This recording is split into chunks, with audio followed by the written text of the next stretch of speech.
coming out. Like, I was just going to say, doesn't that sound topical? Jesus Christ. The first day of the trial, did you pay attention to any of that stuff? The unfolding saga surrounding Sean Diddy Combs has sent shockwaves through the entertainment world, and few have captured the raw, unfiltered reaction to it quite like Joe Rogan on his podcast. Known for diving headfirst into controversies, conspiracies, and uncomfortable truths, Rogan has built a platform where no topic is off limits. Yet, even he admitted to being rattled by the allegations tied to Diddy's ongoing trial, a case that has spiraled into a disturbing narrative of power, exploitation, and silence. When someone like Rogan, who has spent years exploring the darkest corners of politics, organized crime, and global scandals, says he could only stomach 10 minutes of the trial coverage before needing to step away, it's a signal that something profoundly unsettling is at play. The trial, which began on May 5, 2025, in Manhattan, has peeled back layers of a world that many suspected but few dared to confront. Rogan's reaction, shared during a podcast episode alongside celebrity chef Guy Fieri, wasn't just about the graphic details emerging in court, it was about the broader implications of a system that allowed such behavior to thrive unchecked for decades. The allegations against Diddy paint a picture of a man who wielded his fame and wealth as tools for control, allegedly engaging in racketeering, exploitation, physical maltreatment, and manipulation, all propped up by a network of enablers. Rogan's visceral discomfort wasn't rooted in tabloid sensationalism, but in the weight of federal court testimony, witness statements under oath, and a criminal investigation spanning years. At the heart of the case are testimonies that have gripped the public's attention. One of the most explosive came from Dawn Richard, a former collaborator and respected figure in the music industry, who testified about an incident in late 2009 or early 2010. She recounted a dinner party where Diddy allegedly punched his then-girlfriend, Cassie Ventura, in the stomach in front of high-profile figures like Usher, Nayo, and record executive Jimmy Iovine. This wasn't a private altercation hidden behind closed doors. It was a public display of violence that went unaddressed by those present, highlighting a culture of normalization or willful ignorance among powerful men in the industry. Rogan, reflecting on this, marveled at how such behavior could be overlooked by those who continued to work with Diddy, raising questions about complicity and the moral compromises that come with proximity to power. The prosecution's case hinges on two key pieces of evidence, according to Rogan: Cassie Ventura's testimony and surveillance footage that corroborates her claims. Cassie, Diddy's former girlfriend, has emerged as a central figure, her testimony painting a chilling portrait of control and fear. Another witness, Carrie Morgan, a close confidant of Cassie's, described an incident that left her with a concussion after an alleged assault by Diddy. Her account was particularly haunting for its depiction of Cassie's response, not anger or resistance, but a cold, detached resignation, as if she had long since accepted that fighting back was futile. This detail struck Rogan deeply, underscoring the psychological toll of living within Diddy's orbit.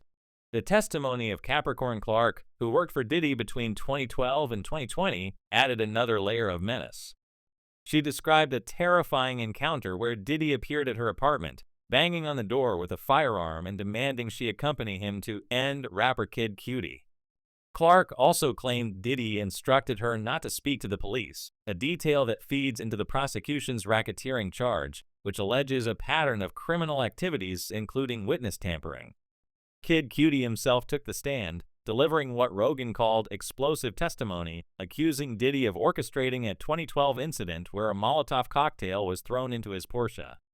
The prosecution has leaned heavily on this charred car as evidence, though Diddy's defense argues that DNA evidence could undermine its significance.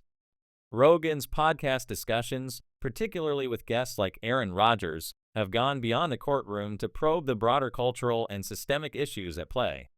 He speculated that Diddy's infamous freak-off parties, events that have become a focal point of the trial, may have been more than just hedonistic gatherings.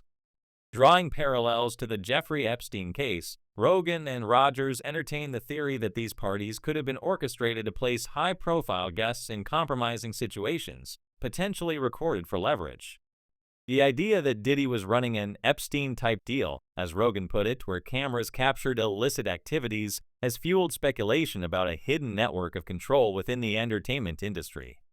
While Rogan acknowledged there's no concrete proof of such recordings, the involvement of Homeland Security in raiding Diddy's properties allegedly to delete evidence rather than collect it only deepened the suspicion. What makes this case so unsettling, Rogan argued, isn't just the allegations themselves, but the sheer scale of the silence surrounding them. Diddy was a cultural titan, someone who hung out with everybody, as Rogan noted, from LeBron James to Ashton Kutcher to Prince Harry. The phrase, "ain't no party like a Diddy party," was thrown around by A-listers for years, yet the trial suggests that these lavish events may have concealed darker activities. Rogan recounted an anecdote about a party Diddy threw, reportedly costing $1.5 million, which he boasted about to another celebrity. When challenged on the extravagance, Diddy doubled down, emphasizing his reputation for excess. To Rogan, this wasn't just about wealth, it was about a mindset of invincibility, where rules and consequences cease to apply. The case has also stirred up older rumors, like those surrounding Jamie Foxx's 2023 health scare. Foxx, who suffered a stroke and was briefly in a coma, allegedly claimed during a stand-up performance that Diddy had poisoned him. Rogan highlighted the ambiguity of Foxx's comments. Were they a joke or a veiled accusation? The lack of clarification from Foxx only adds fuel to the speculation, especially given the timing of his recovery and the escalating Diddy allegations. Rogan's point wasn't to endorse the claim, but how it contributes to the growing sense that something is profoundly wrong in the industry. The trial's revelations have extended beyond Diddy himself to implicate a broader ecosystem. Rogan pointed out that compromising celebrities is a time-tested method of control, ensuring compliance through fear of exposure. Assistants, bodyguards, and employees, he argued, often stay silent to protect their access to power and wealth. This dynamic, Rogan suggested, is why such behavior persists for years without consequence. He contrasted this with the fate of ordinary people, noting that if he or a friend were accused of similar acts, like blowing up an ex's car, they'd be in jail immediately.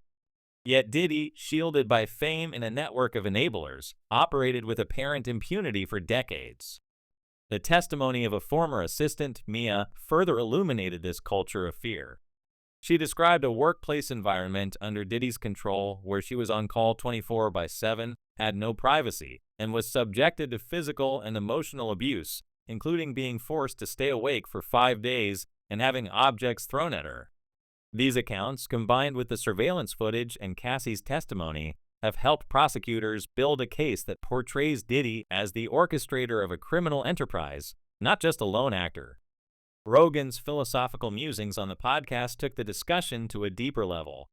He questioned why society readily acknowledges evil acts but hesitates to confront their root causes, whether psychological, cultural, or even supernatural. He didn't frame Diddy as a cartoonish villain, but as a product of a system where unchecked power distorts morality. The pursuit of increasingly extreme thrills, Rogan argued, stems from a boredom that regular pleasures can no longer satisfy, a slow descent into darkness fueled by wealth, fame, and a lack of accountability. As the trial progresses, the anxiety among celebrities who partied or worked with Diddy is palpable. TMZ founder Harvey Levin recently noted that many are consulting their lawyers, fearing they could be called to testify. The witness list remains partially under wraps, adding to the tension, and with 4 weeks of testimony still ahead, more names could surface.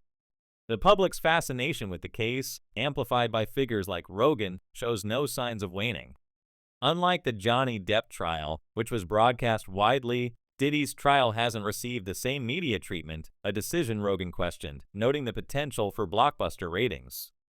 The case has also sparked political undertones, with some pointing to the overlap between Diddy's party guests and supporters of certain political figures. Rogan's podcast touched on this briefly, with a nod to the irony of high-profile endorsements in light of the allegations. Yet the core of his focus remained on the systemic issues, how fame creates a bubble where empathy and morality erode, and how fear and complicity sustain it. Ultimately, the Diddy trial is more than a legal battle. It's a reckoning for an industry that has long operated in the shadows. Rogan's reaction, shared with millions of listeners, reflects a broader societal unease. If someone as unflappable as Rogan finds the details too disturbing to process, it underscores the gravity of what's being uncovered. The case challenges not just Diddy's legacy, but the very structures that elevated him, forcing a confrontation with uncomfortable questions about power, accountability, and the cost of silence.